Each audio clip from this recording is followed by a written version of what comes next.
Hey, welcome to Guitar Knobs, the guitars, gear, noise, and nonsense podcast, hosted today by these knobs. Tony Dudzik, Pick Guardian. Jared Brandon in hot Nashville. All right, yeah. Hot Nashville. Hot Nashville. And hey, everybody, it's Todd. Welcome to the Guitar Knobs Podcast. We are thrilled to death that you are listening to our little show.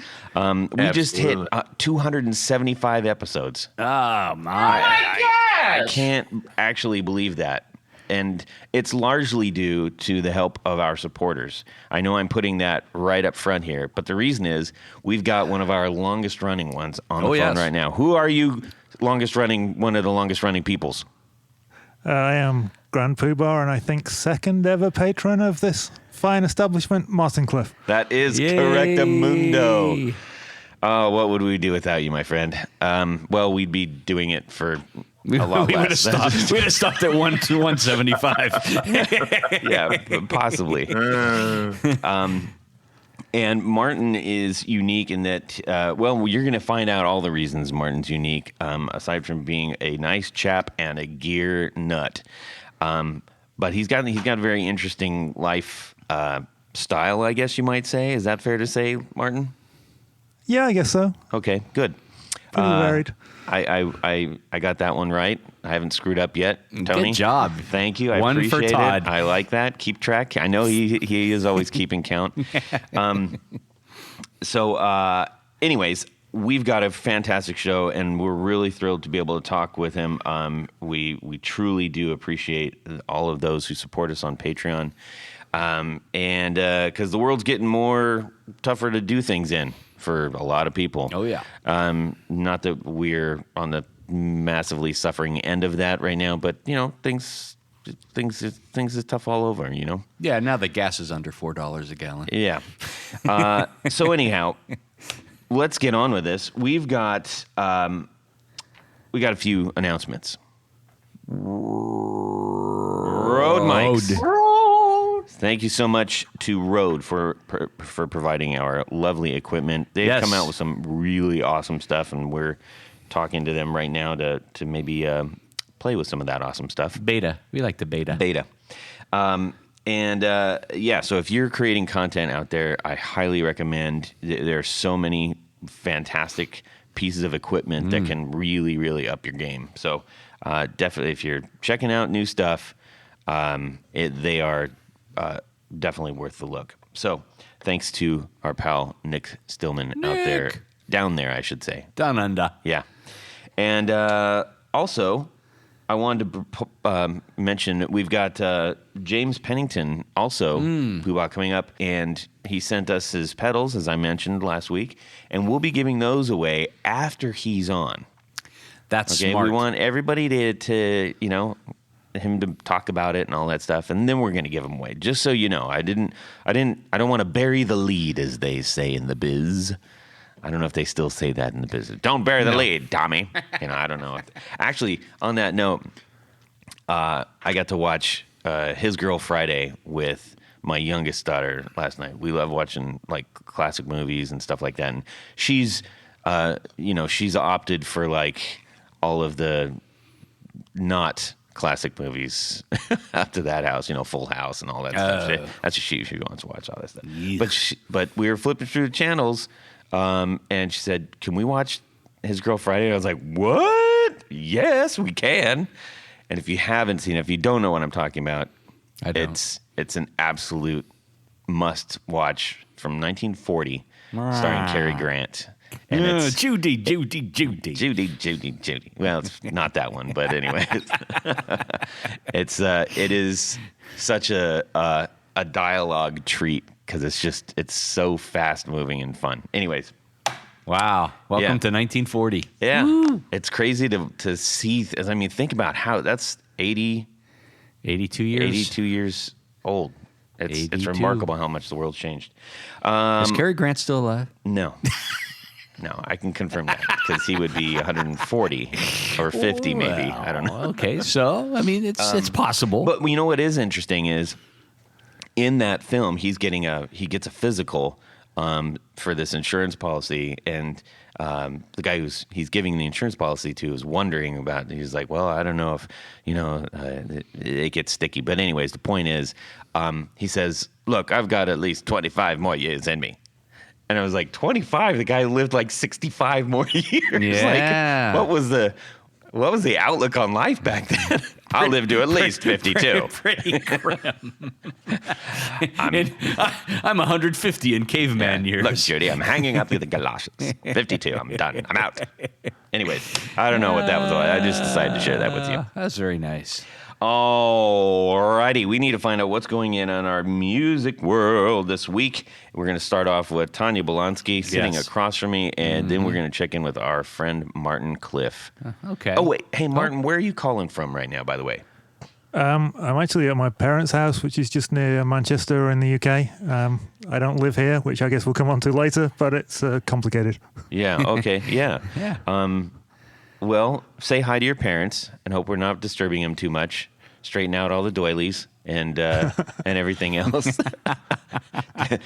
And try not to move around. I don't want you to make too much noise on the plastic covers on the couch or anything like that. Anyways, Tony, go. Sorry, I'm boy. This coffee is working, man, baby. Woo! I don't think is that coffee in there? Yeah. So let's see, my music world this week. I was perusing the latest edition of Vintage Guitar Magazine, the one with Skunk Baxter How on many the times cover. has your mother told you not to peruse? I like to peruse. But there's an article. Dumb. Go. I don't peruse. Go, I don't peruse in talk so public. I don't talk. Yes, let's turn off Todd's mic. In this issue, there is an article on two of my favorite things. Is this from your stack of really old magazines? No, this is the latest issue. Oh, you said that. Yeah, Sorry. I did say that, but that's okay, Todd. You're not listening. Continue. You're just worried about what you're. I'm worried about Jared's refrigerator. You're worried what the next words are going to be out of your mouth. So there is an article about Steve Evans, and he is he loves guitars and he loves vintage cars, as do I. Those are two of my favorite things, and I do. You have never once mentioned vintage cars on this show. I'm acting surprised because I am. Because I try not to reveal all of my cards. Wow. I'm still waters run deep. You're gonna share that in the jacuzzi like in a couple of weeks. Yes, right? Todd, Okay, pass right. me that. Anyways, go ahead. So it's really cool. So Steve Evans has been over the last I don't know how many years photographing cars and guitars with the same name. And he was inspired by an old Fender ad when they were introducing the Jaguar. And it's a picture of the Jaguar guitar in front of... MG? In front of an Aston Martin, no. In front of a Jaguar. Right. And so he was inspired by that. And so there are just great photos all the way through if you like old, cool guitars. I mean, there's even a PV Horizon on top of a Plymouth Horizon. So, it's not all fancy cars and such. We got to put him in contact with Chase because Chase names a lot of his guitars after cars. Oh, yeah, the that's Challenger, true. The Cobra. Yeah.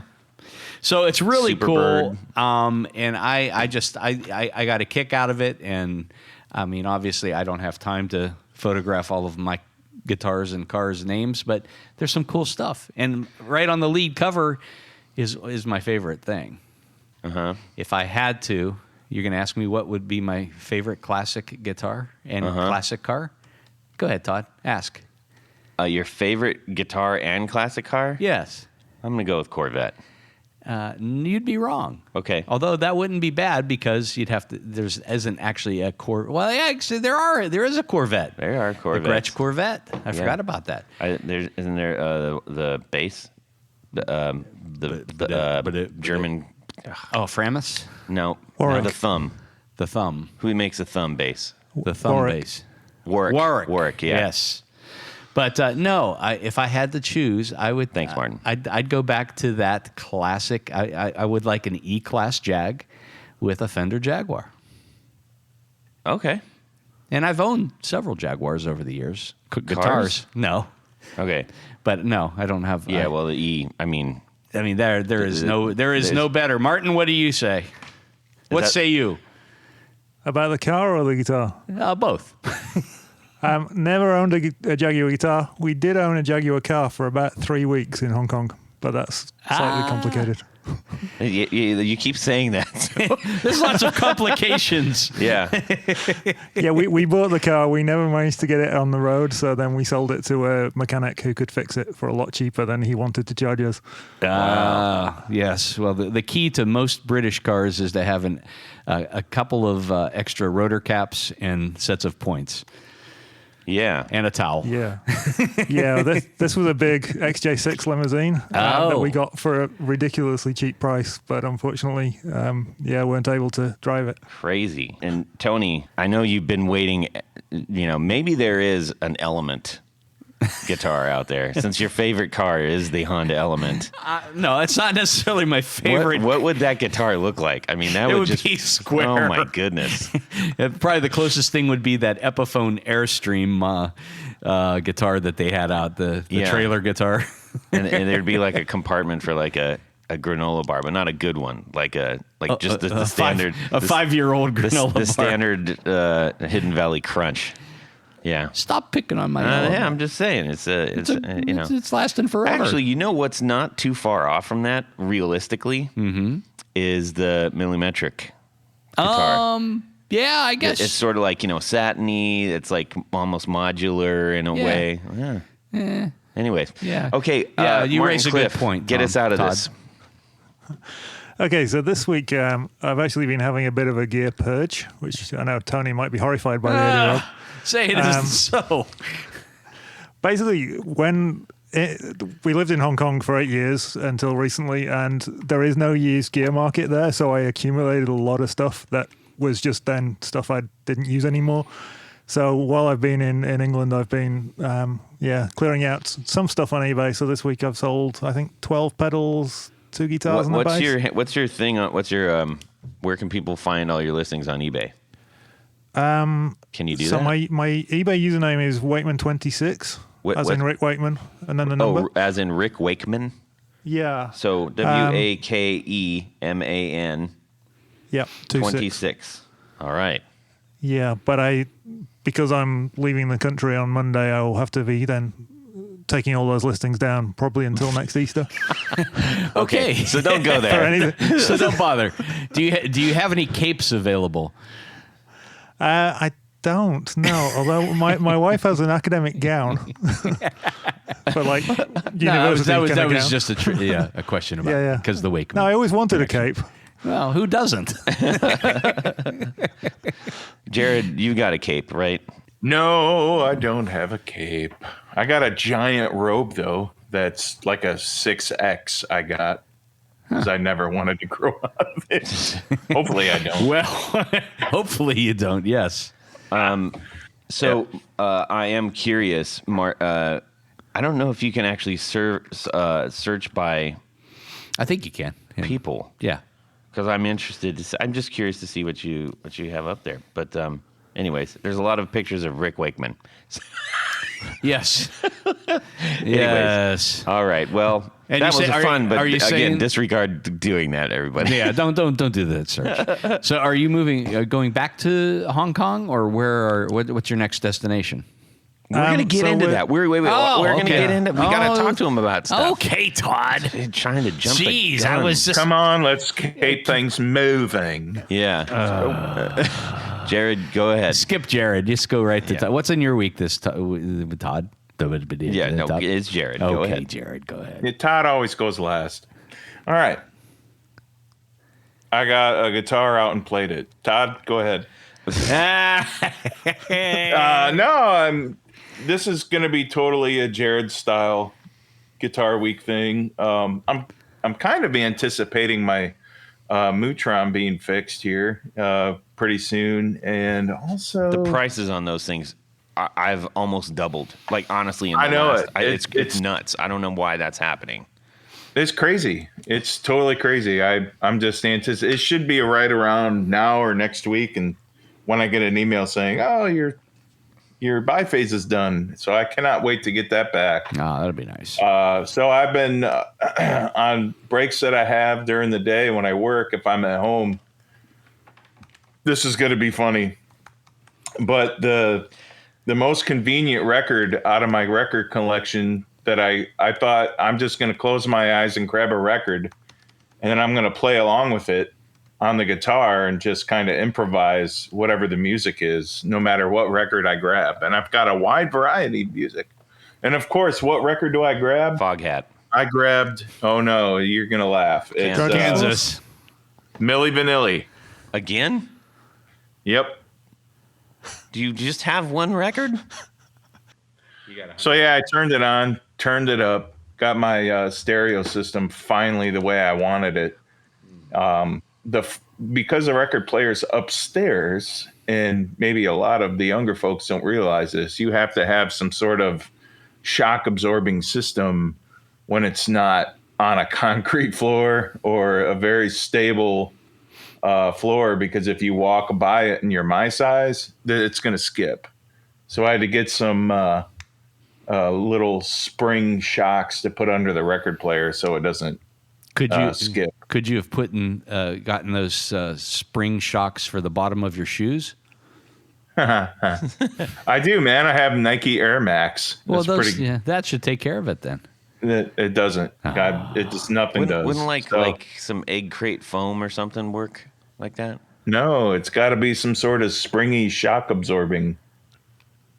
Okay. But really happy with the way it sounds. Could you have suspended your turntable from the ceiling?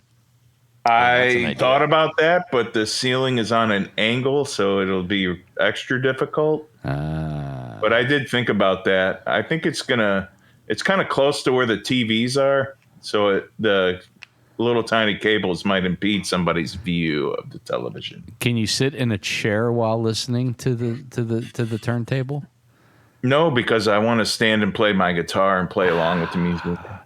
Okay. Gotcha. Wow. You got a lot of first world problems, man. Boy. I got to tell you, man, I can't wait for you guys to come down and see the progress. And we're gonna. I got a great jam room. Cools off a little bit. Can I cut the grass when I'm down there? Yes, you can. You're right, Todd. It's like I've got a large air conditioner for the bottom of the house, and a tiny like a smaller unit that is dedicated to the upstairs, and it just cannot keep up. Yeah. In the afternoon, it can't keep up. Right now, it's 73. It's great. But by the afternoon down here, it's about 82, 83 degrees upstairs. There's nothing you can do about it. Wow. Sounds like you need a bigger unit. Yeah. We had our ridge vent replaced for our roof to try to cool the attic down, and it helped. It's about 5 degrees cooler than what it used to be. Wow. That's better than nothing. Yeah. It was definitely an improvement. So that's Bob Vila Home Repairs from Jared Brandon. Yeah. Nice. I actually have some other Todd. suggestions that I'll tell you about after the show. Hey, Todd. Yeah, Yes. what's up with your week, man? What's up with your week, Todd? Well, I bombarded our social waves with a very specific bunch of content, which was all about one of my favorite guitarists, Billy Duffy. Oh, yes, I did see that. Yeah, and I just if you're basically in the front row, you're gonna spend most of your time, Were you in the front row or basically in the front row? There was a man in front of me, a man and a woman in front of me. Yes. So basically in the 8 front more row. inches and I would have been the front row. Wow. Yes, I know. No, we spent a lot of time in the front, and then towards the end we went in the very back, just to kind of like get that view of everything too. But it's like, we wanted the experience of just being, right there. I love that. Anyways, so it was really fun. I just had an absolute blast. The show was so good. I highly encourage if you're able to catch the Cult out on tour, I really highly recommend doing so because they put on a really fantastic show. Aside from the music being, great, if you like that kind of thing. What's not to like? Well, yeah, I don't know. Lots of people don't like lots of things. Like me, I don't like lots of things. I like a lot of things. I also don't like a lot of things. Wow. Anyways, so that was a treat. And a bonus out of that is that I may have got a connection to possibly getting... I'm going to just put this out in the ether. Any more vagaries in there? Possibly getting the said, Almost said possibly person getting... on the show. If I say it out loud, then I might jinx it. But yes. yeah. If you say it 3 times, it'll happen. I got some lead. I got some connection. Nice. And it was funny because I went with Leah, our singer from the Valentinos, and I said, she said, "What are you bringing a shirt in for?" And I said, "Well, I want to give it to him." And in my head, I was like, "Oh yeah, I'll just be like, hey Billy, here's our shirt, right, from the Valentinos." And then we talked about it. And we're like, "Is that gonna be really?" We absolutely could have done that. Is that gonna be weird? And then I was like, "Oh, this is lame. I'm gonna put it back in the car. I'm not 15, sheesh." But I felt like it. And it was. Yeah, it's pretty. You must be approaching middle age if you all you get are T-shirts instead of other things being thrown at you on stage. I guess so. So anyways, that was really cool. But I also wanted to share, I don't usually do a twofer, but I'm going to share a twofer this week. So I was practicing set last night. We're getting ready to go in and record another, I don't know if we'll get a full album out of it, maybe an EP. But anyhow, so practicing stuff. And sometimes practice can feel just like that.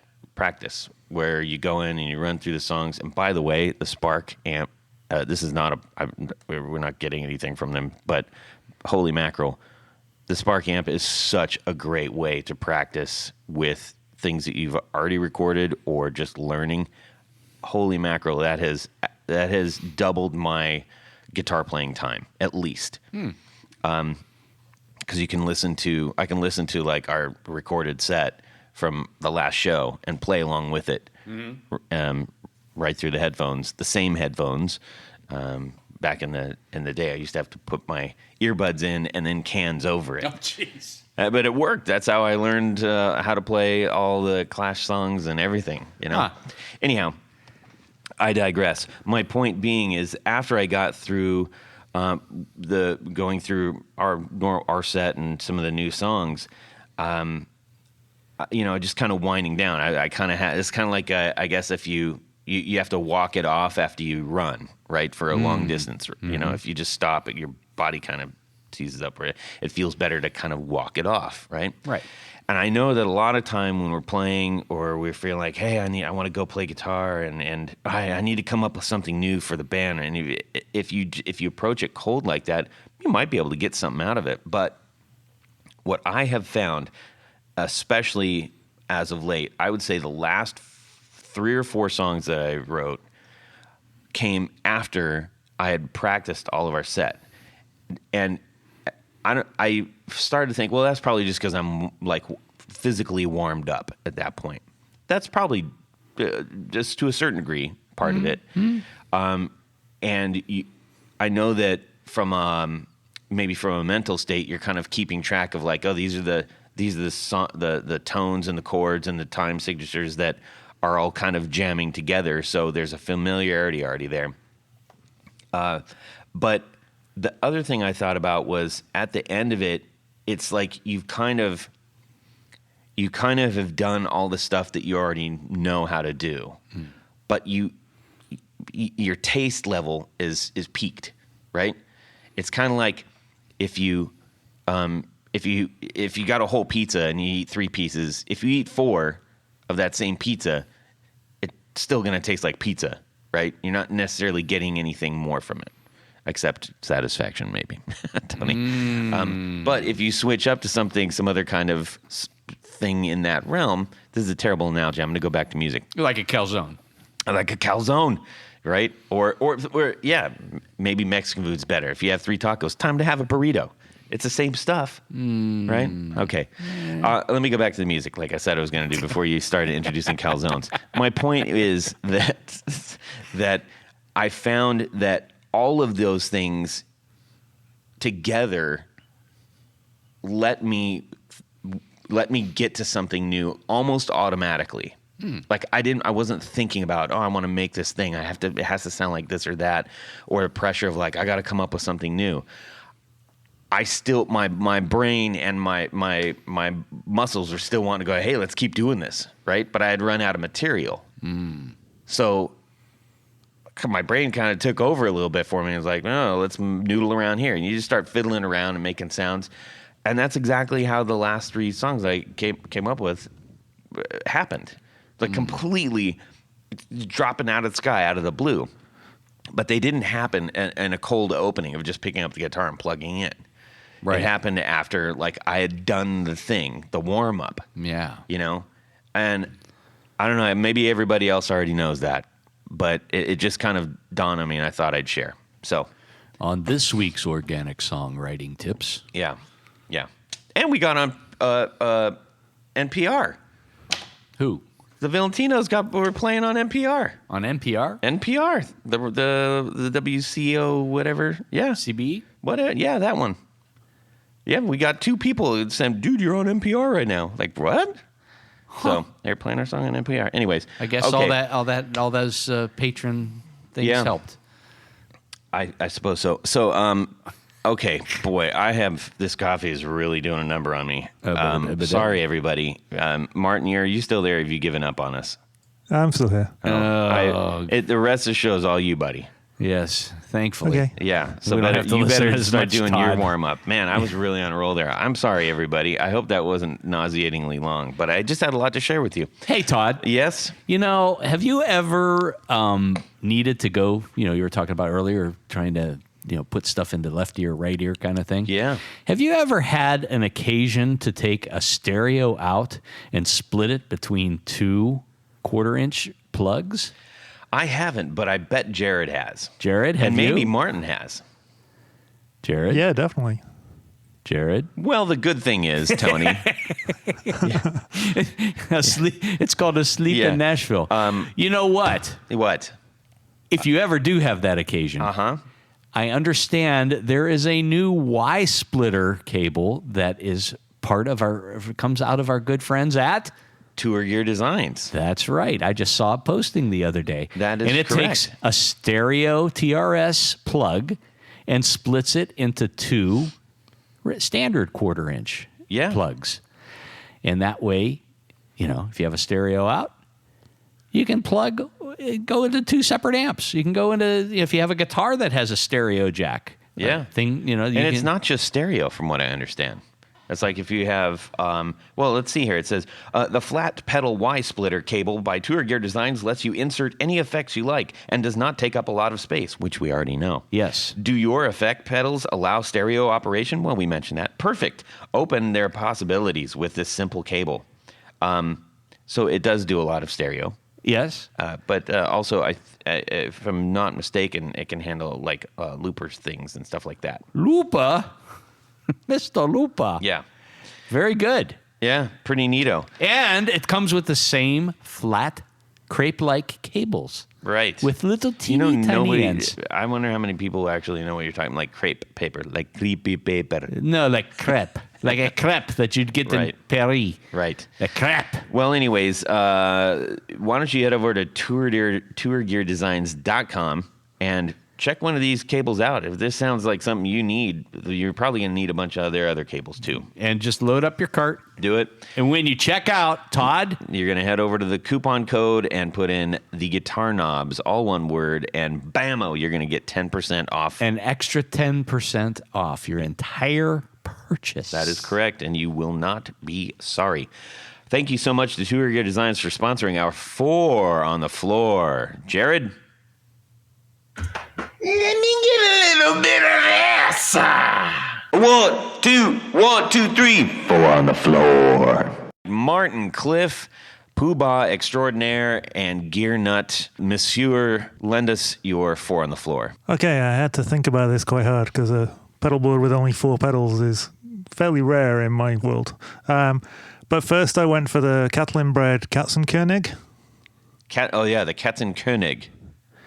Yeah, which is not a pedal that I expected to like until I heard a demo of it. I think I'd love to play like Jeff Beck, but I don't. But one of the demos, someone did a version of "'Cause You Ended as Lovers," and it just sounded so cool on that demo of that song played through this pedal. So I went out and bought one straight away. So, and I still don't sound like does that. it do? I think it's kind of like half a rat and half a tone bender in one. I don't know exactly how that works, but it's a kind of distortion-y, fuzzy kind of sound. But it's really, well, at least how I use it is a really smooth kind of singing lead tone. Right. Like kind of like a neck pickup kind of thing sound? Yeah. Yeah. Yeah. Awesome. Is that your first? Do you own a lot of Catlin bred stuff? Only a couple of pedals from them, but yeah, that one. It's a little bit noisy, so I do have to use it with a noise gate, which is the one criticism I'd have of it. But it's just it is a great sounding pedal for when I want that particular singing lyrical lead kind of sound. Is that one that you have to put way up in the front of the chain? I do run it first, I think, on my pedal board, but it's it doesn't necessarily. It's not like a Germanium fuzz or something, so it doesn't. It will work after a buffer. Excellent. How about number 2? Number 2 is the Sweet Sound Mofo Vibe. Ooh, I haven't heard that one. No, so apparently somebody, I think he was called Bob Sweet. He died quite a few years ago, but he made a load of different types of vibe pedals, and I think the Mojo Vibe is his most famous one. Mm-hmm.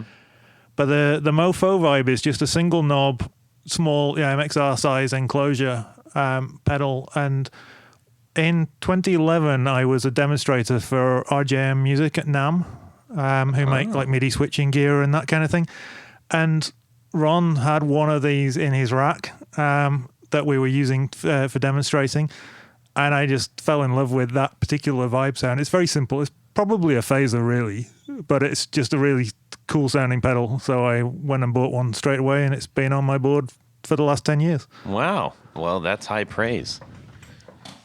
Yeah, those run about $125 a used market, I think. I think something like that. Yeah, you don't see very many of them. And yeah, there's a black one with a white knob, or there's a white one with a purple knob. I've got the white one with the purple knob. I don't know whether they sound any different. They probably do. Yes, of course Just they do. stop, Tony. No. Down, I've been boy. looking for a black one with a white knob, but I haven't found one. Yeah. Okay, well, let's just... how about number 3? So this is the Sir Sheba Drive, which is a very, slightly dark sounding overdrive. It's not really tube screamer. It's not quite as mid-humped as that. But I kind of like smooth sounding drives to a certain extent. So for what I do, particularly with humbuckers, it's just a really nice low gain overdrive that I leave on most of the time because I just roll the volume back if I want it a little cleaner. Shure is one of those, Shure. Thank you. Is it's kind of one of those cult brands. I feel like people are either like all in on that brand or not a lot of toe dippers. I think. I guess they're priced a little bit above a lot of other, because they're not quite boutique. They're a little bit too big for that, but they're also not like a mainstream manufacturer. So they're somewhere in between. They're a little bit more expensive. I have a lot of their stuff. Yeah. Well, there you go. Case in point. Including 5 Sheba drives. Yeah. You have 5 of them? Yeah, I have 4 different pedal boards that I use regularly, so I have one on each, and then I'm not sure where the 5th one is at the moment. Wow. For some reason, I just pictured you as an organist, like except bass pedals for the. Pedal boards for the bass pedals. I don't know if. Yeah. Anyways, give us number 4.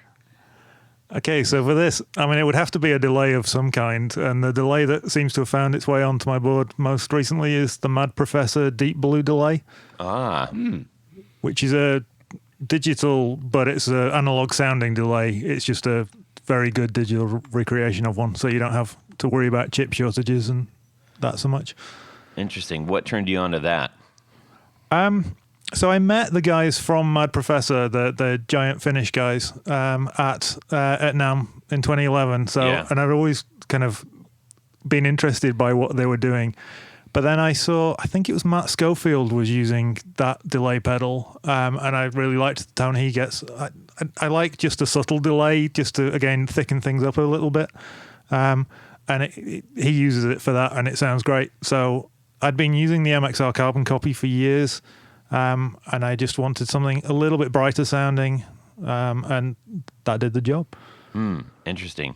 Mad Professor is kind of like one of those brands that were, I guess you could say, early quote-unquote boutique brands that maybe were almost kind of too early. It's like if they were earlier, their pedals would probably be worth a lot more. If they were later, they would be maybe more on more boards. They do make an awful lot of pedals, but they're sort of they're a known brand, but still obscure. They don't come up a whole lot in the 4 on the Floor. No, I wonder if they're more popular in Europe because they're made in Finland. Yeah, possibly. Although I bought them in Hong Kong, so I don't know how that works. Yes, well, you're a man of the world, so, Yeah, where you go, things will follow, I suppose. Yeah, but yeah, I know that the history I'm not entirely sure of. There's some connection between Mad Professor, is it BJFE, and Barefoot Effects? Yeah, I think that there was sounds about right. some parallels in the design and stuff. I'm not entirely sure how that works, but Mad Professor seems to still be going a lot, or at least a lot more visible than either of those other two brands. Yeah, yep. Well, thank you so much for your 4. Oh, by the way, what pedal board are you using?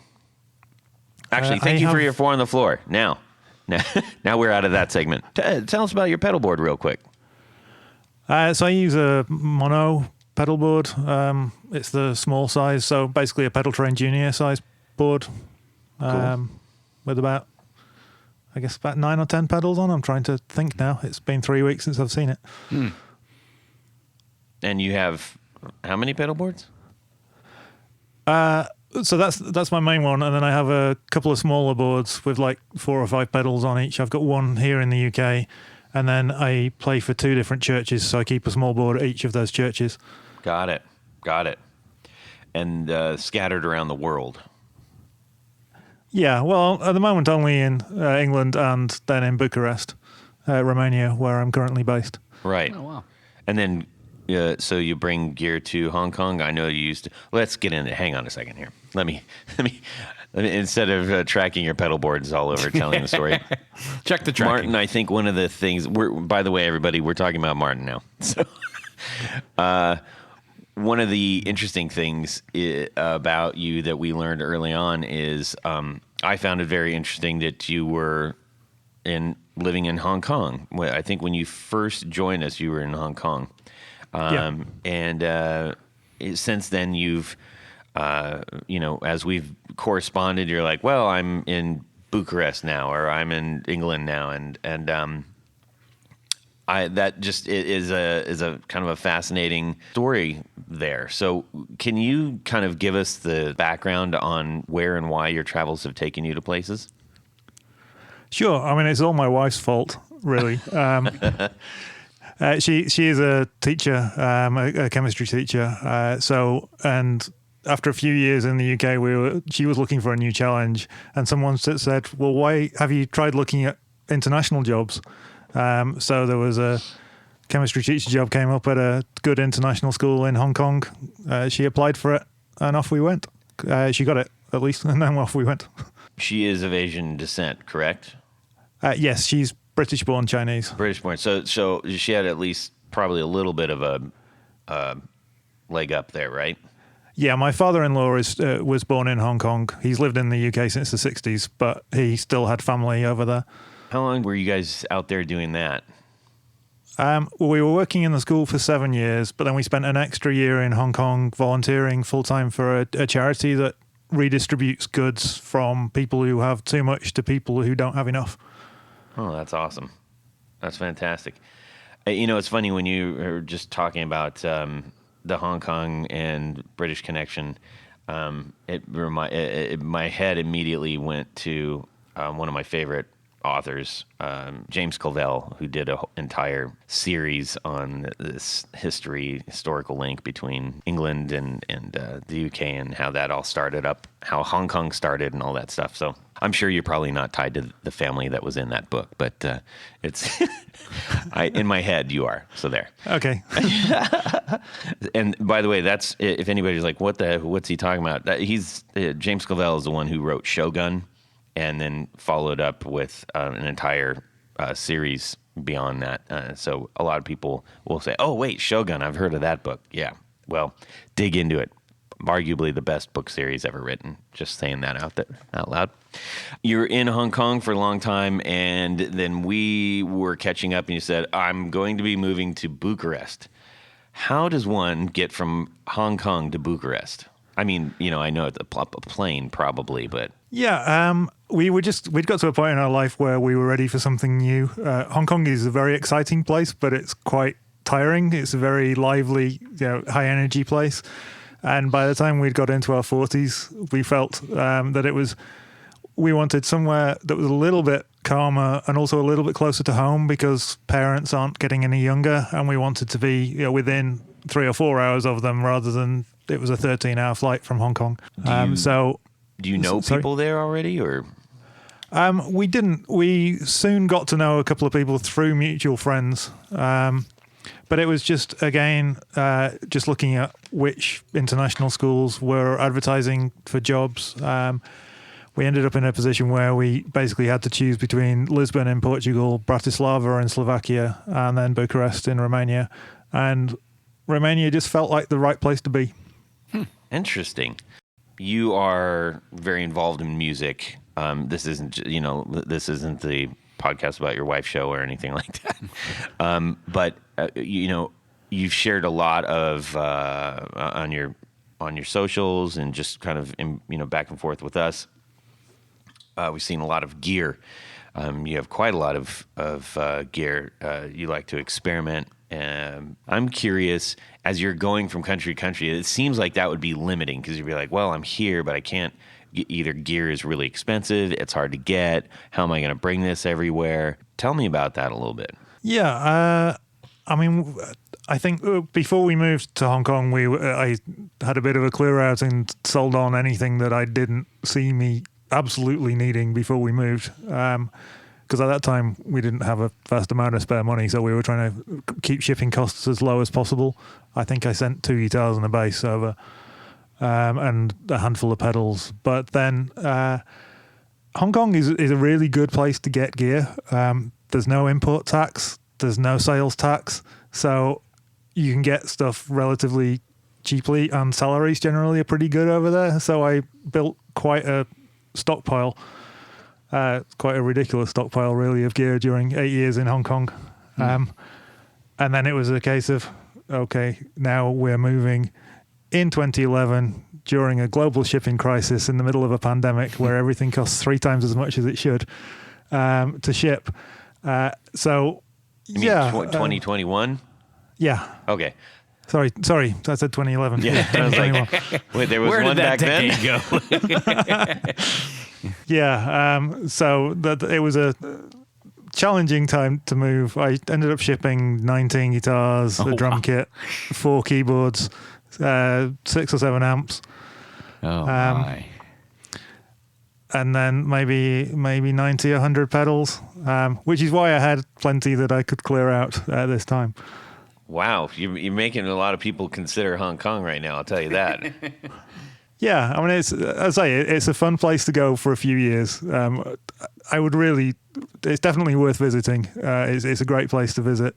But if you can, living abroad just for a year or two is great fun. Yeah. I can definitely recommend it.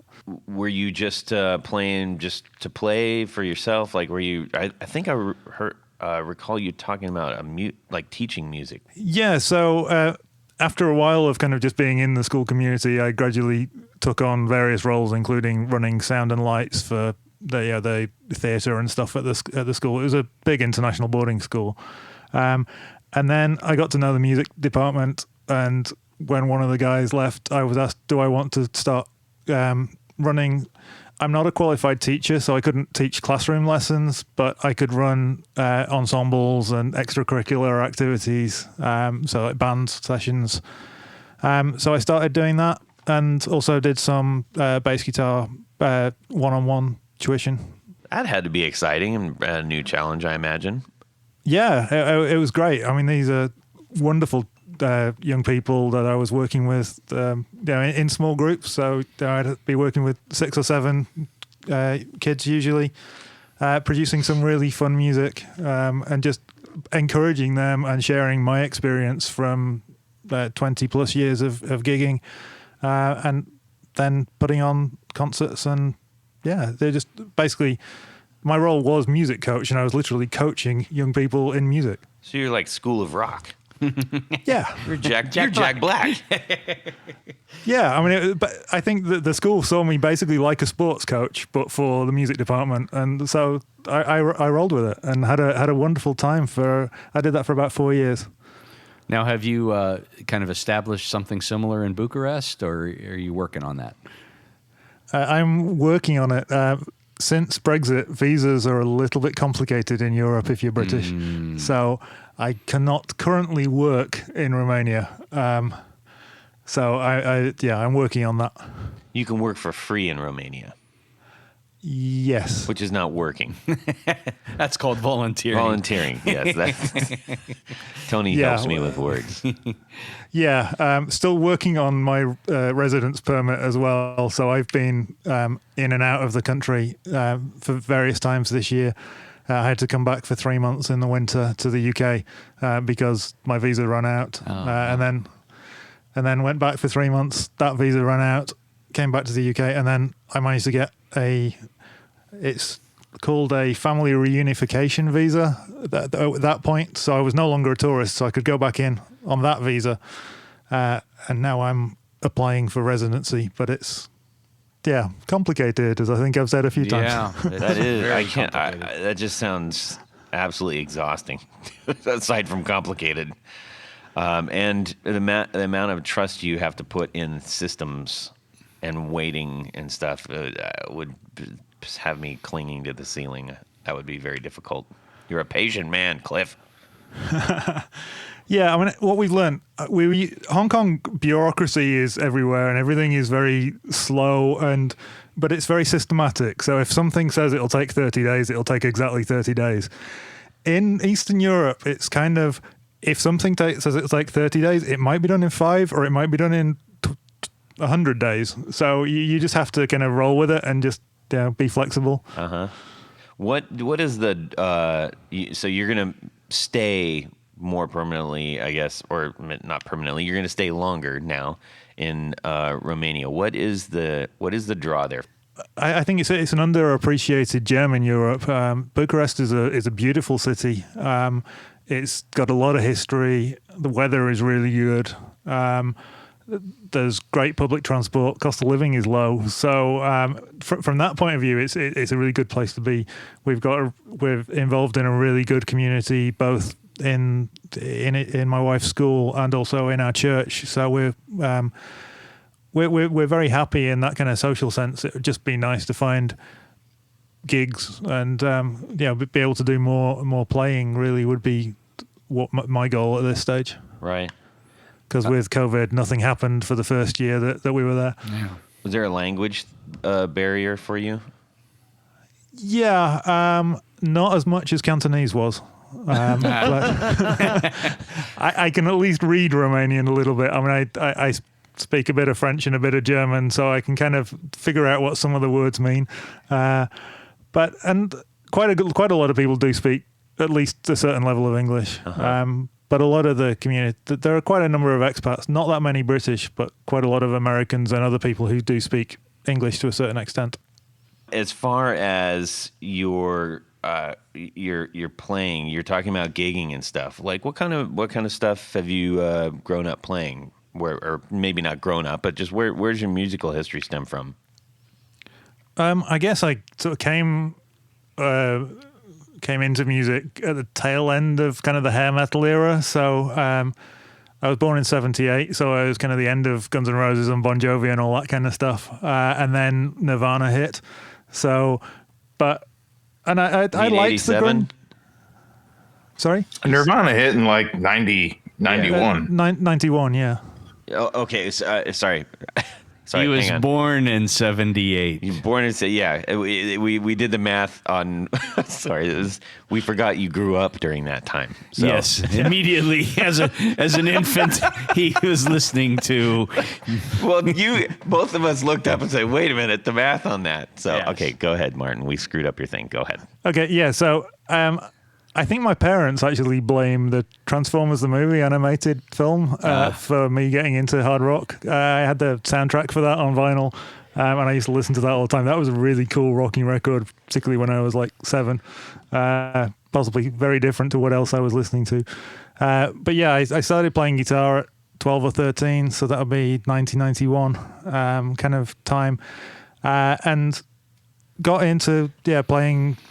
I was playing Queen and Def Leppard and Metallica and that kind of stuff at that point.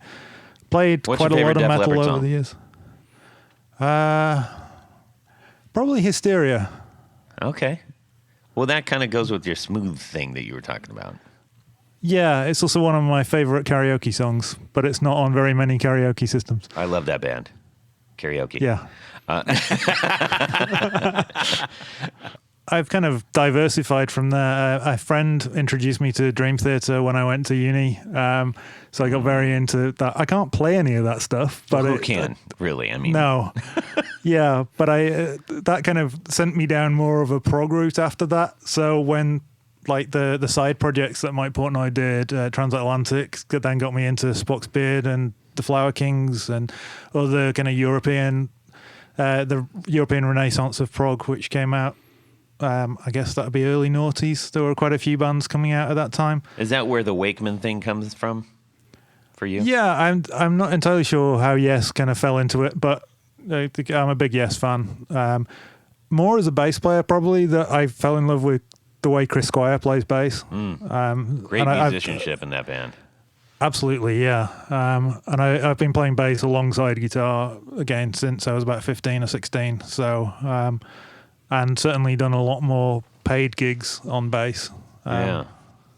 It's a lot easier to get gigs if you're a bass player than a guitar player. That's the thing. Everyone wants to be a lead guitar player. No one wants to play bass. It's like, yeah, but you can earn money playing bass. Yeah. It's true. Yeah. Just out of curiosity, I think, so prog rock is sort of a, it's another thing, kind of like... Kansas. Oh, hi, Jared. Yes. Hi, Jared. I Did like you Kansas. just wake up? How's the fridge coming? Yeah. Did you get It's stuck coming. in it? So, prog is one of those things, kind of like sewer gear, where it's you kind of, if you're in it, you're kind of all in it, and if you're not, Not sewer gear. Sewer, Sir. It's like soldering. Yeah, it's a little nerdy, which probably describes me quite well. Not like super nerd, but just a little nerdy. Who are some of your other favorite prog bands? I love Marillion. I love Porcupine Tree. Trying to think now. Those are very proggy names, but Yeah, I mean, I fronted a prog band for a few years, and we released a couple of albums about 12 years ago. But I'm trying to think who else I saw. I saw Dream Theater live 8 or 9 times. Back in the day there were lots of good concerts. I'm sounding old. Back in the day. Back in the day, back when it's $1.50 to get in the door. I guess my toe dip into prog really kind of, I reached the edge of the water with Rush. I do really like Rush a lot. Oh yeah, I completely blanked on mentioning Rush. Yeah, It's again, okay. huge Rush fan. It's okay, yeah. Yeah, I just can You never didn't sing lose any any of it. street cred with the prog community. I doubt it. So you're good there. Does he talk like a regular guy? I know him, and he does. Running jokes, always great. Okay, so let's see. Let's talk about some of your early gear. Why don't we? And then we'll get into kind of where you're at now. Where did you start off with gear? I started with it was an Encore. I think it was the E76. It was a white Strat copy, made in India. I think it was about £80. So what's that? $100. Yeah, it wasn't great. Basically plywood body. Yeah, it lasted maybe a year, and then I got like a Westone Thunder, old early 80s, kind of weighed a ton. Yeah, a lot of that hardware. Westone stuff though is really, really good. I mean, I wish I still had that guitar. Yeah. I remember the ads for those Encore guitars. They promised layers of sound. Yeah. Wait, hang on. Appropriate use. Absolutely. Yeah, I mean, it weighed a ton, but it got me playing, and it looked like Hendrix's guitar a little bit, except for a rosewood board. So That's cool. I think that was the reason. So I had that with a little 10-watt valve state Marshall amp, and that was my rig for years. And then you moved on to the Westone. Yeah, and then I think I had an Epiphone Flying V. Yeah. Good man. And then another Westone, because I needed money for a bass, so I sold my Flying V. I traded my Flying V for a Westone and some cash with a school friend. Do you regret that? No, I'd never particularly got on with the Flying V. It was not a great one. It was one of the ones. It had like a single locking tremolo. So it never stayed in tune. It wasn't great. If it had been a proper Flying V with like a fixed bridge, I may have got more into it. Yeah. But then I dropped that Westone on a concrete floor and snapped the neck. At a rehearsal, unfortunately, not at a gig. Otherwise, it would have been much more awesome story.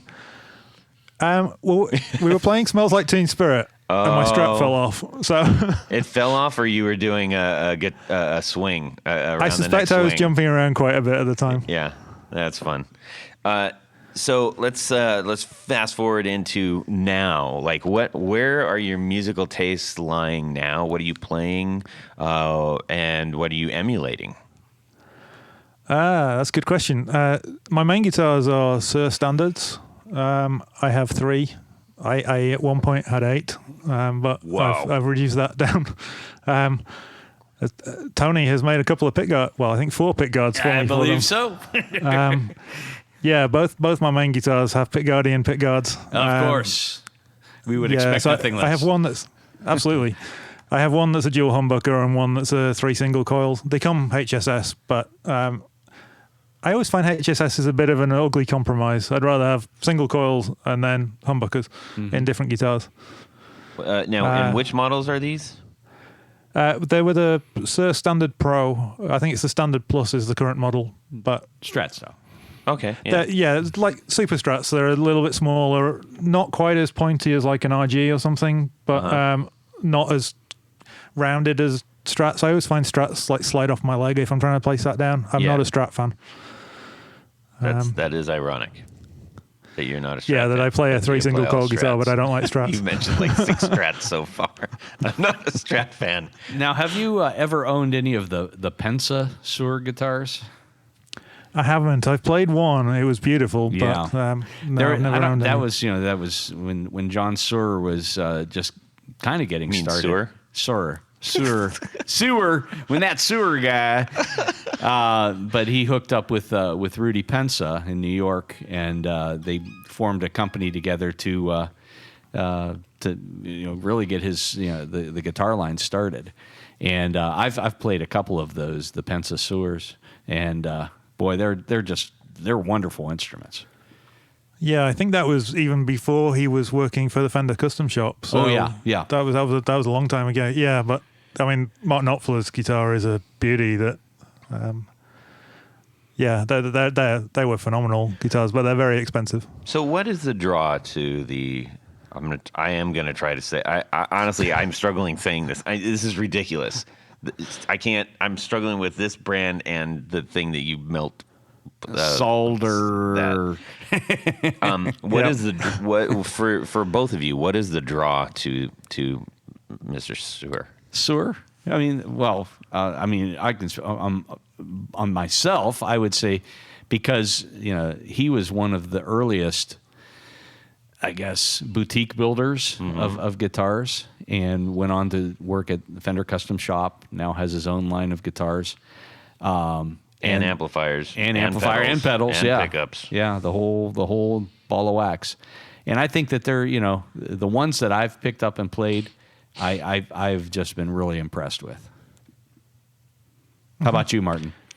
Yeah, I mean, I played Ibanez for years, and I think had Ibanez brought out the AZ series before I got my hands on a Sur, maybe I would have just stayed along that line, because they are basically very similar kind of guitar in many ways. But at the time I was just looking for something that was not quite as modern, because I was playing an Ibanez Satriani was my main guitar at that time.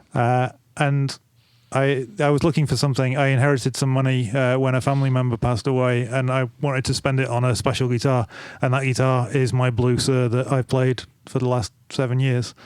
And yeah, it just felt immediately right. It's the first maple board guitar I'd ever owned, and now most of my guitars have maple boards. It's like, yeah, you try on a nice pair of pants and they fit perfectly. You don't need to find any other pairs of pants. Well, you probably should have more than one pair, but I understand. Yeah. I understand the analogy. But you just buy another pair the same. But they might not fit the same. Yeah, that is true. Depending on who's making. Well, that is the difference, because that is a great analogy, actually. Let me expand on that for a moment. Please do. If you are having bespoke pants, okay, bespoke, they're one at a time. They're made by the same person, et cetera, and tailored to your, pants needs. Dimensions.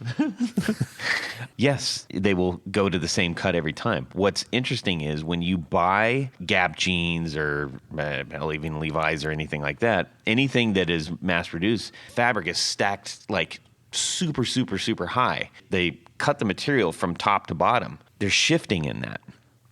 I'm not making this up. I used to have a very, very close friend who worked for pants manufacturer, Banana Republic, and that's how I was like, why don't my pants fit the same?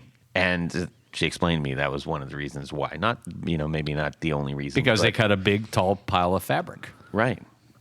It's interesting. I mean, it's not like you're going to get, two sizes different, but just within a size, it can be different. So the same thing might be coming from any kind of a mass-produced style line of things where you're... Oh, yeah, totally. Yeah. Anyways. You're absolutely right. Thank you, Tony. That's twice today. Twice today. All right. That's a new record. And counting. All right. So, yeah, because this brand comes up, and when it does, it's like, it's just so good. But curious is what... So thank you for answering that, guys. Yeah, a lot of people don't like the headstock, so that puts people off. It's a bit kind of... It's... I would about to say chalk and cheese, but that's a very English expression. Chalk and cheese? Yeah, as in two things that I guess look the same but are very different. I think, I'm not sure. Like turds and chocolate. Okay. Yeah, that's not as eloquent. Specifically Babe Ruth's. Yes. And you lose the alliteration. Thank you. Yeah, my coffee is wearing off now. Tell me about the rabbits, yes. George. Yeah, it's kind of... It's not traditional, but it's not super modern like a pointy Ibanez or BC Rich headstock or something. It's somewhere in between, and I guess that's kind of where I fall. That I don't want modern pointy guitars, but I also don't want necessarily a traditional Tele or a traditional SG or whatever. Although I do have a Fender Tele and a Gibson Les Paul. Mm-hmm. You need a bit of variety every now and then. Yeah. Paul has pickups from Jared in, so. Oh yes. Do you find that you like particular colorways in your instruments? I I have a blue guitar and I have a red guitar and I have a black guitar, and then my Telly and my Les Paul are both sunburst. So not really. Yeah, variety is No the sparkles? spice of life. No sparkles. I'm considering. Well, I have considered getting a sparkle bass made, but we'll see where that goes. Cool. I like that. Sparkles is fun. Sparkles. Yeah. Let's talk about so from amp wise, where are you at with that? I'm using mostly Black Star amps these days. I've got a couple of the Nice. 10th anniversary Studio 10 combos from a few years ago. I think it was 3 years ago they made them. I'm personally a fan of the 60-watt solo. Mm-hmm. Really good amp. Yeah, I mean, these little ones, they're 10 watts, they're single-ended, so it's literally just one preamp tube, one power tube, 12-inch speaker. Very, very simple. I run them pretty clean. I get my dirt from pedals. So I have one, well, I have two of each, but I have one that's 6L6 and one that's the L34 model. If your pedals disappeared in thin air one day for no reason at all, maybe aliens or something, there actually is, in my opinion, pretty good dirt that comes out of the Black Star. That I think they did a pretty good job. Myself. Yeah, the EL34 one has a really nice drive sound. I'm not as much of a fan of the 6L6 drive, but the clean is better on that one, so it's a bit of a compromise. I agree. Right on. Now, traveling around all over the place, do you find that do you have like a more practicey kind of amp that you use? Not anymore. When I was in Hong Kong and I was like literally walking from place to place, I had just one of those little Boss Katana minis. But I mean, these are only, I'm trying to think what it is in pounds. I put neodymium speakers in them, the Neo Creambacks. Yeah. So they only weigh 15 kilos, which is what, 32 pounds? That's not too bad. No, so yeah, that and one arm, guitar case on my back, pedal board in the other hand. I'm good to go. Nice. You are such a supporter of, well, you support our show, which I can't thank you enough for, as well as so many builders that you've connected with. And not just our show, I know you support others as well. Can you just kind of share your thoughts about your place and your connection to all of us out here? Excuse me. Did you just throw up in your mouth right there or something? Not quite. Just a little bit of a little bubble.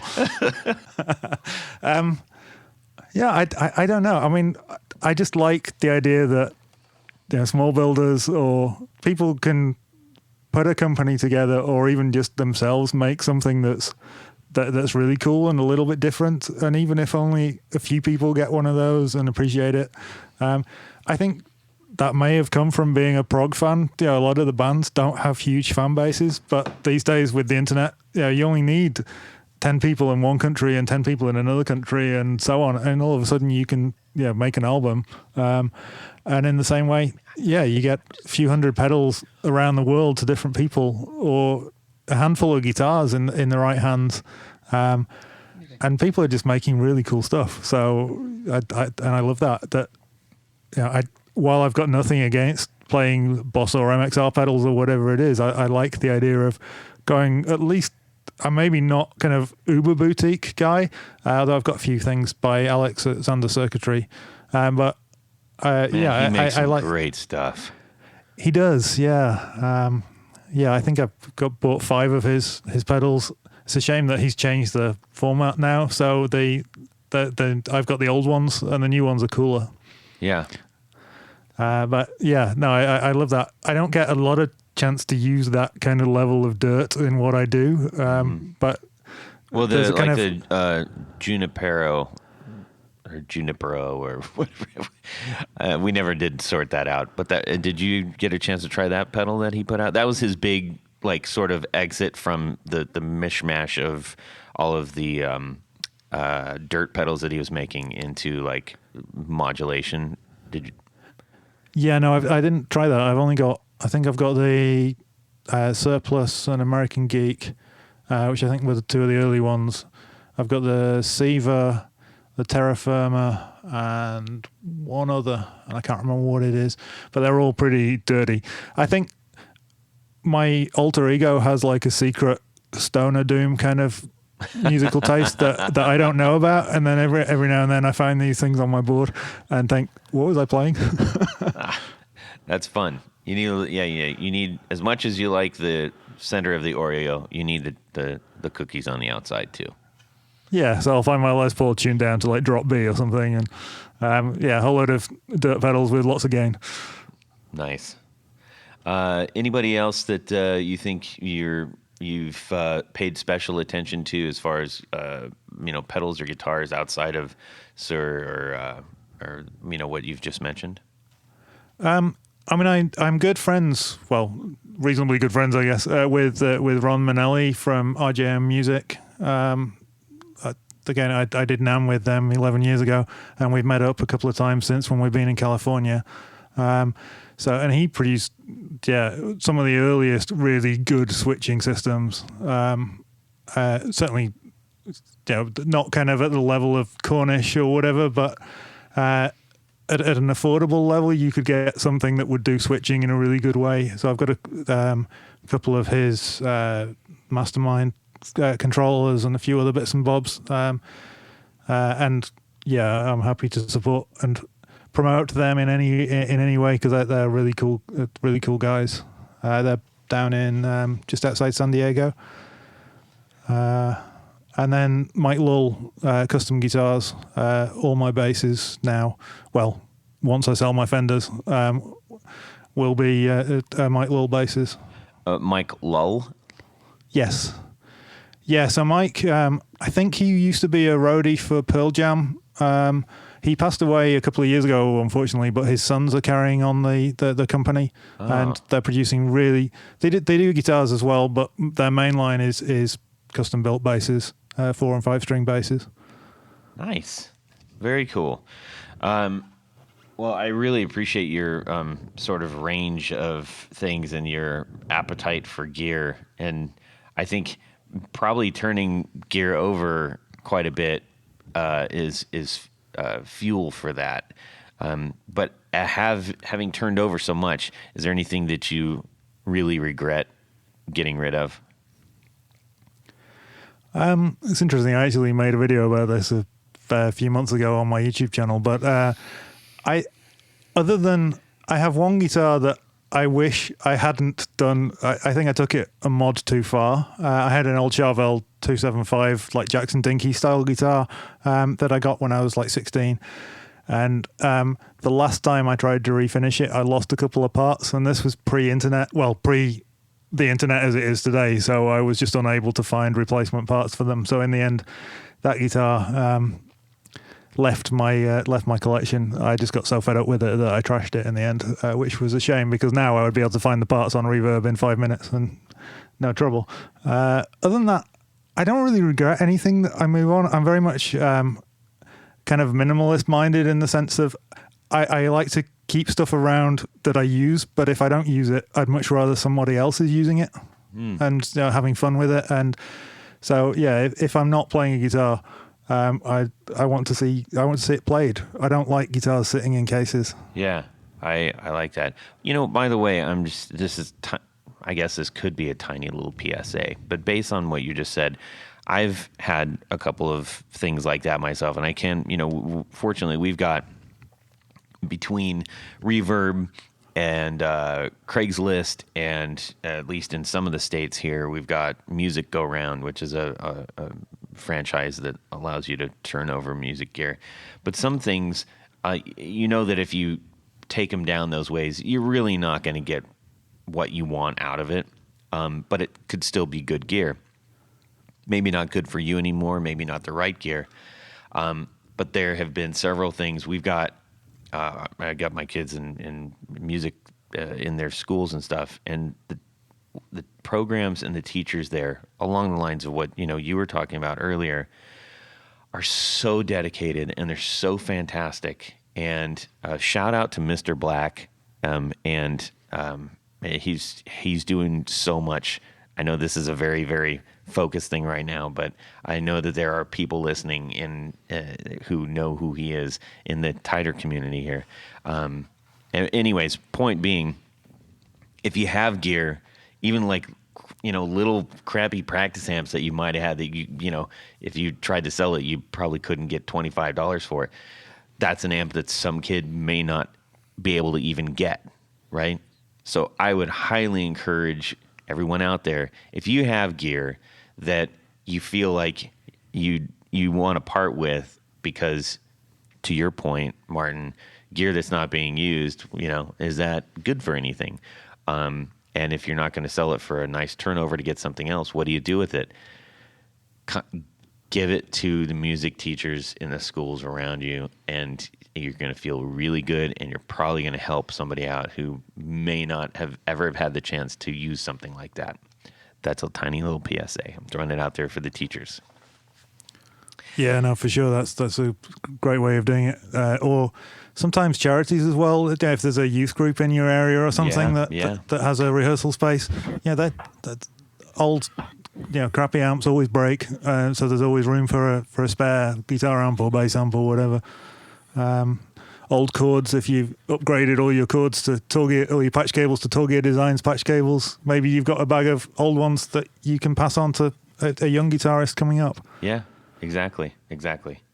Yeah, I mean, for me, that all came from a bit of my kind of tagline on I think on Instagram and certainly YouTube and Facebook is musician promoting promoting mental health and something about minimalism. I've not got it in front of me, but because having too much stuff around that I'm not using as well, I just found it clouds me kind of from a mental perspective.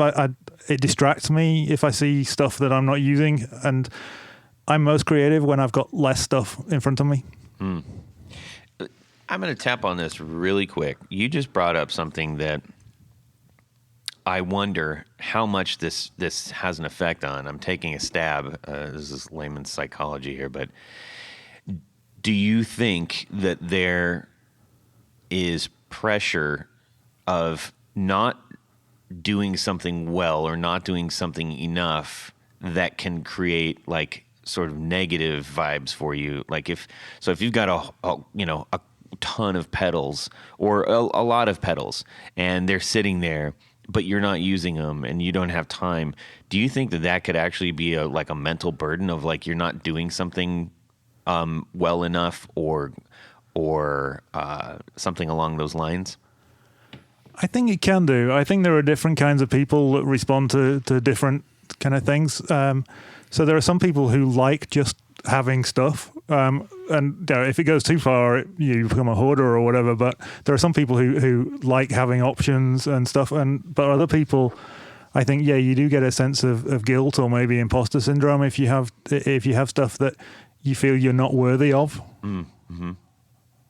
Curious to see how things play on our minds. Anyways, well, Martin, it has been an absolute delight talking with you, and thank you for sharing so much of your personal world. We'd definitely love to have you on again in the future. And we're right now, before we get to that future, and whenever that is, in order to get to the future, sometimes you must go back in time. Yes. And what are we going to do, Tony? Jared, we're hopping in the El Camino. Well, we're going to hop in the El Camino. That's right. And help Jared move his refrigerator. That's right. The guys are going to be here to do that, but you can help them if you want. Will there be beer in the refrigerator? Yes. How about the El Camino? Yes. Maybe take the beer out before you move. The El Camino is iced and filled with beer. Yes. Of your liking. All right, Jared, do it. Ladies and gentlemen, it's time for one of the best segments ever known to man called Would You Rather? Wow. Wowzers. That was an extended play. Extended version. A little bonus this week. Well, since we were talking about prog bands earlier, which I'm a fan of the 70s prog bands, we're going to have a Would You Rather related to that. So it's Time Machine again, everyone. I like this the Time time Machine. We sent the Time. Yeah, Time Machine. I love Time Machine. This time we've set the Time Machine back to the 1970s. On your time phone, you receive 2 calls from prog bands that desperately need a fill-in guitarist. Did you say? Did you say time phone? I did. Is there such a thing? There is now. There is in this segment of Would You Rather. Welcome to our world. Good old Robert Fripp is sick and needs a sub for King Crimson. Oh, yes. Steve Howe is stuck in traffic and, yes, needs someone that can fill in his shoes. So it's either one or the other because it's Would You Rather. Which gig do you take before you have to head back to the present day of 2022? Which gig are you going to do? Wow. Ooh. Okay. This is tough. Now, I think maybe let's give it just a very, very, very brief background. Tony, can you maybe, and Martin? Well, let's have Martin do it. Martin, you want to just give a very brief, a little bit of color to the difference maybe between these two bands? Name off a few hits. Okay, so Robert Fripp was is still leader of King Crimson, who have a very diverse catalogue. But I guess by then we're talking in the Crimson King kind of era. Yeah, that would be about right. Yeah, maybe a little bit later than that. Their albums were very, very diverse. Quite. Some of them not so easy to listen to. Kind of experimental, you might say. Yeah, very, very much more on the kind of out there side of prog. Whereas Steve Howe and Yes, again, still quite complicated music. Particularly the Relayer album with Patrick Moraz on keyboards. A couple of the pieces on that are very, very advanced. But yeah, I think the singing is definitely the big feature in Yes. So you'd need to be able to sing some backing vocals, I think, if you were stepping into Steve Howe's shoes as well. That's true. And play every stringed instrument under the sun, pretty much, I think. Have you ever seen that? I have a Steve Howe collection book. It has all of his guitars and things in. Of course I do. Rabbit hole. Oh, it's... I have seen it. Yeah, I haven't properly had a chance to flick through it, but yeah, it's pretty impressive. Yeah, he's got some great stuff. So, just for clarity, Jared just said rabbit hole, which was a signal of like, don't take me down this rabbit hole, you jerks. I love rabbit holes. No, it's a good rabbit hole. Yeah. Yes. So let's move ourselves. So in this case, both the stuff that Robert Fripp plays is pretty crazy. Yeah. The stuff that Steve Howe plays is very difficult, I would say. I think I think in both cases it would be difficult to fill in both of these shoes. So for my Would You Rather, I would be afraid to take either one because I would probably destroy the legacy of the bands if I filled in just this one time. Uh-huh. But I would have to say I could probably hack away at some of the Steve Howe stuff in Yes more than I could the Robert Fripp stuff in Crimson. So I would say I'm going to take the Steve Howe gig, and hopefully he finds his way through traffic and gets to the gig so he can kick me off the stage. Final answer. Okay. Jared, how about yourself? Probably the same. I want to have the opportunity to play several stringed instruments. So, yes. And plus, when I was at construction, they called me a yes man because I always said yes to everything when someone wanted me to do something. Oh, I've got a few. Come over here and lift this. Yes, I will. Come over here and do this. Stay an extra few hours so we can finish this. Yes. So, yes will be my yes. All right. Wow. Okay. There it is. So far, it's one-sided. How about you, Martin? I think I'm going to continue the one-sidedness. While I love kind of playing crazy out there stuff, I was a huge Yes fan I am a huge Yes fan, though maybe not so much the later stuff. I would probably hack at some Steve Howe stuff in the way that Trevor Rabin did on a few of the gigs. But yeah, I love vocals. I love vocal harmonies. So it would have to be the Yes gig. Well, Todd? say you don't want to chance it. You've been hurt so before. I got to do that. Wow. Yeah. Yes, of course. I'm going yes. I'm taking one of your X's off the wall. Watch it now. I love that. It is actually the only song I know from Yes, and I do love that. Well, song. unfortunately, that's latter. It's It it's doesn't- 1980s Yes. But that's what I'm going with. So I want to jump in the. But we're back in the 70s, yes. so this is Roundabout, and this is well, that's okay. No, Tales of the Topographic Oceans. I actually do Except more. Todd's yes answer. No, I'm still going with yes because Yes. that actually jogged a couple of musical memories that were stuffed away with a little dust on it. So Answer accepted. yes, It's yes. unanimous. Yes, it is unanimous. It's sorry, King Crimson. Yes. Yes.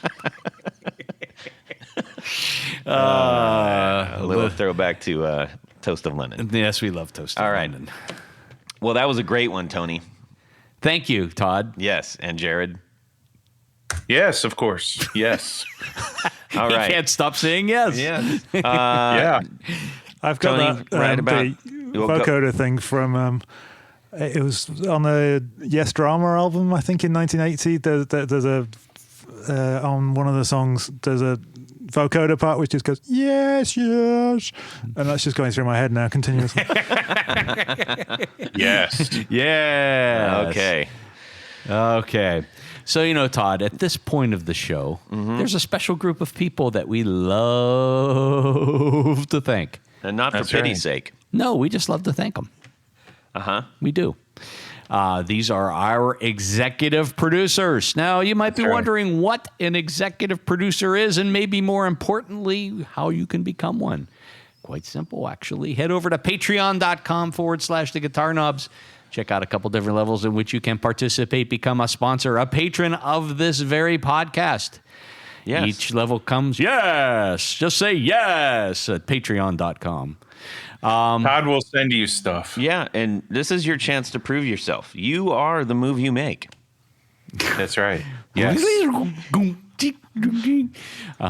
We're just Okay, coming. go. Keep going. We're going. So each level, Todd, comes with some very nice thank you gifts. Excellent, you might even say. But as an executive producer, you get all those great things, and there's one more thing. And Jared, what would that be? I don't know. Martin, what is it? You get to have your name read on the thing. Your name read Beautiful. on the thing. Yeah, give your, be yourself. Give your free will a chance. Oh, Todd, please. You've got to want to succeed. Stop it, Todd. Sorry.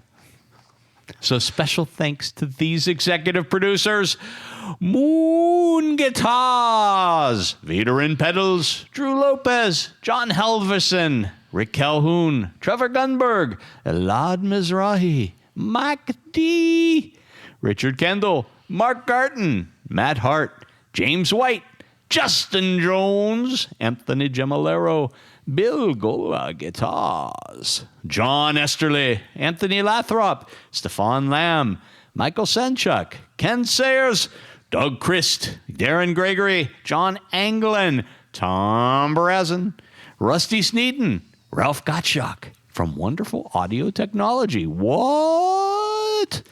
Don Kloss, Gregory Randall, Brett Hogarth, Eric Hemmer, and Stuart George.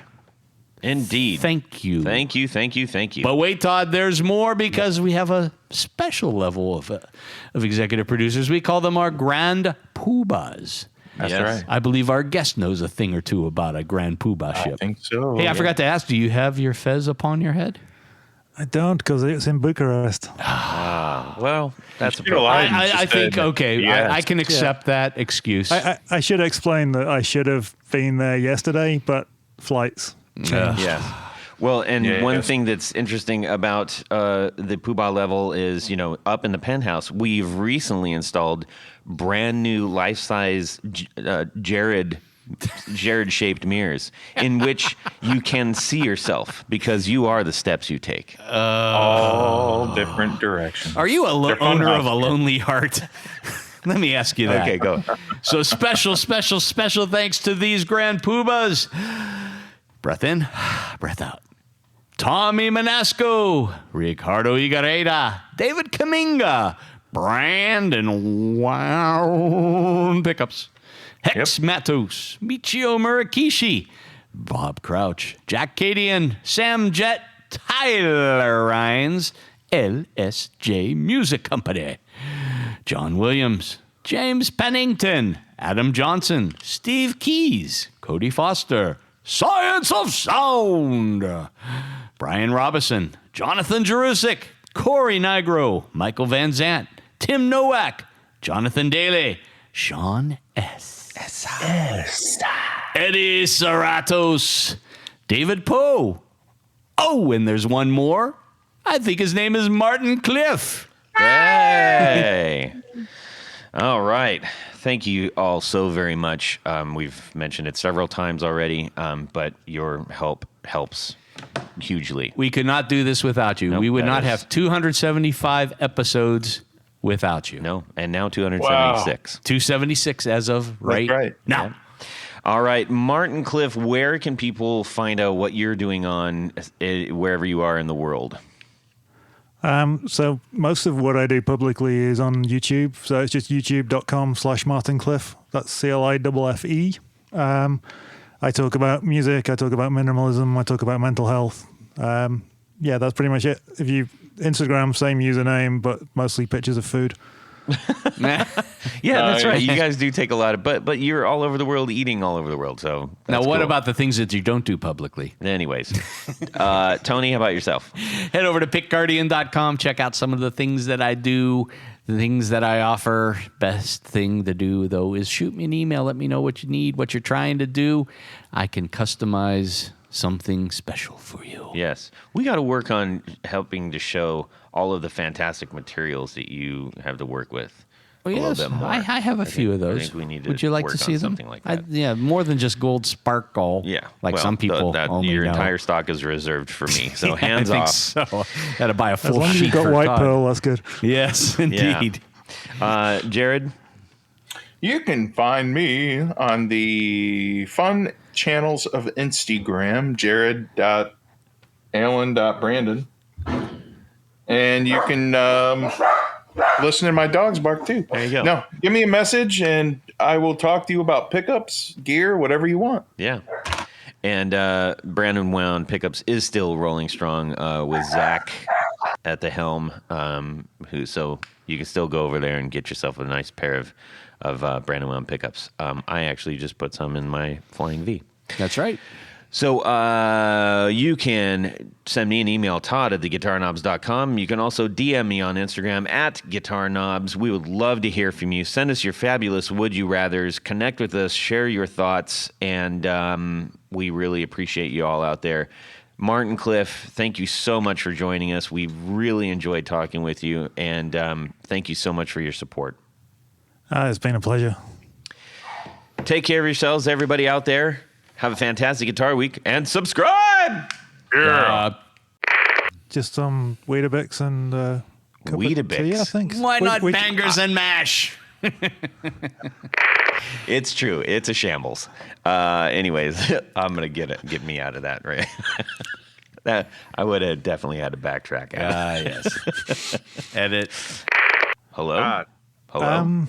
Jared's hello? here.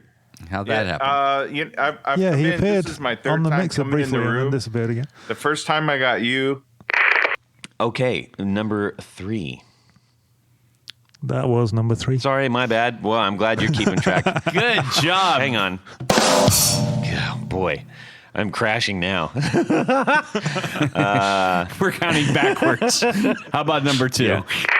test. There you go. Test. There you go. Test. There you go. Right there. There you go. All right. All 3 tests were good.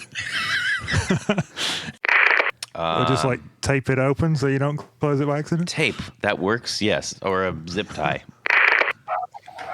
Is your Listen, fridge that was there? fun. Is that what the dogs are barking at, Jared? Yeah. Yeah, it says fridge is here in the chat. Yeah. The second time I just got Martin. Martin. Why do you Cliffe. keep changing rooms, Jared? Just coffee. That's it. That's not good for you, man. No Weetabix? That's not good for your constitution. I wish I had more. Trust me. I was kind of expecting like half a cow or something. Constipation. Yeah. So every time I take a sip, I close it, and then every time I pick it up, I forget to open it. So one of these times, I'm gonna reverse of that, and it's come spilling out. all Maybe over you my should face. develop a lid that opens itself when it's tilted at 45 degrees. That's a great idea. Get on that, Tony. Okay, I'm working on it. We've been around you quite a few times where if breakfast doesn't happen, things are gonna go very bad for a lot of people. Like, Oh man. what? Just you. First time I came in, I just saw you. Second time I came in, I just saw Sounds like you need a new computer. Yeah. our guest. Try- This is the new. I don't want to think about that stuff. Let's. All right, let's not think about that stuff. I must not think bad thoughts. Yeah, exactly. I must not think bad. No, I don't. No, I don't. My computer's awesome. No. Let's rock this thing, man. Let's do a super good podcast. The queen has arrived. Oh, Yeah. let's move. Well, that's it for these knobs. Please visit our Patreon page at patreon.com/theguitarknobs. Visit our website at theguitarknobs.com for all of our past episodes, 4 on the Floor blog, and other good stuff. You can connect with us on social too at our Facebook page and share your gear and stories on our Facebook group. Also, be sure to check out our Instagram at Guitar Knobs. Catch you next time.